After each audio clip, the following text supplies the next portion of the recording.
We are organizing a closet today, a teeny tiny closet on a budget, and this is a collab with Happily Organized Chaos, and I'm gonna put the link to her video down below, so let's get started.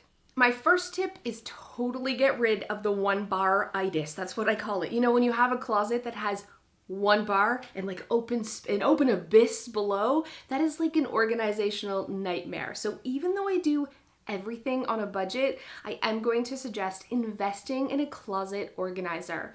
We got this really simple system from Home Depot for under $200. You don't have to spend a lot of money.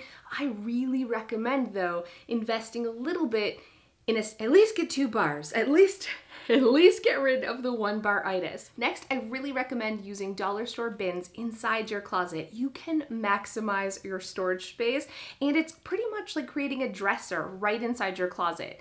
Definitely roll your items though. When you roll your items, you can see exactly what you have just by pulling out and looking in the bin. And it also makes putting away laundry a breeze. You can see this closet was a disaster. I took everything out, I rolled everything like items, and used some dollar store baskets to contain the clutter.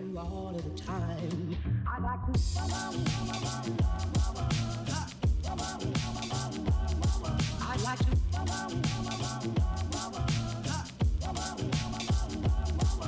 like to love you every day. I'd like to love you, love you.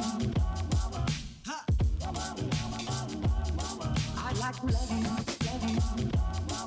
if I may. And while I love these dollar store bins, especially for my ladybug brain, if you're a visual bug, you can still use containers inside your closet. Neat Freak makes these amazing containers. You can find them at Walmart, and you can actually see the clothing that you've rolled inside, but it still keeps it neat and organized. My next tip is to invest in matching hangers. I resisted this for the longest time. It seems like kind of a waste of money, but hear me out. Matching hangers is not only going to make your closet look nicer, so you're more likely to take care of it, but when everything's uniform and on the same level, it's so much easier to see what you have and put things away.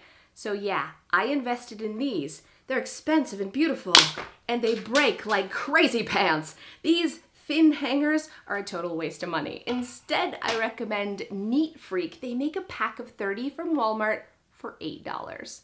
$8! And yeah, they're not super thin and velvety, but they're going to last, and that's what it's all about.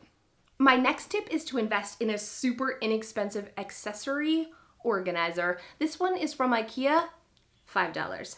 $5, and it organizes all my scarves.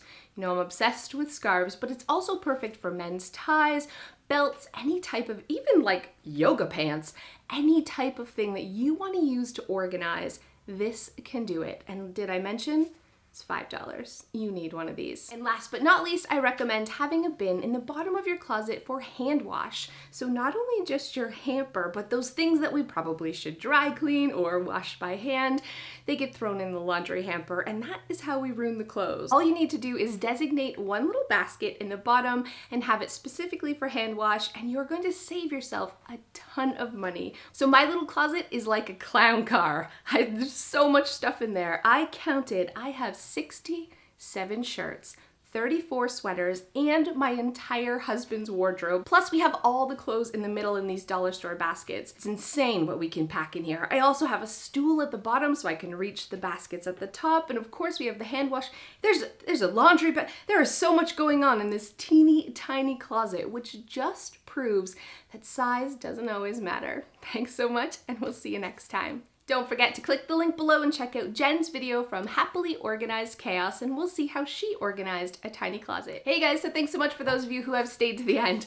We're gonna rant today about mom brain. So it was Mother's Day recently, and my husband for the entire weekend gave me it off from like mom duty, and he did everything. I'm using you see the air quotes? Everything. Because the truth is, while there is physical things that we do as moms, like dishes and laundry, there's all the mental crap that I feel, this is stereotypical, but I feel like men maybe don't realize, like remembering to have your kid take her medicine, or remembering to wipe the dog's paws when they come in, or remembering that it's show and tell on Monday and your kid has to prepare for it, and you have to call and book the doctor's appointment, and oh yeah, the friend said she'd come over and she's allergic to peanuts, so make sure you have peanut-free things for the friend that's coming over. It's an obnoxious amount of stuff going on in here that we have to do besides just the laundry and the other mom duties. And there's a ton of you are probably like, my husband works 50-50, and that's amazing, and I'm totally not trying to man bash here. What I'm trying to say is moms are amazing, and we're amazing, and we give ourselves a hard time sometimes because we're not doing everything perfectly, but we're juggling like massive amounts of crap. So we're doing great. Let's pat ourselves on the back and realize and appreciate what a great job we're doing. So I had the weekend off, and while it was awesome, I just realized how much more I actually do than even I realized. Thanks so much for watching. I'll see you next time.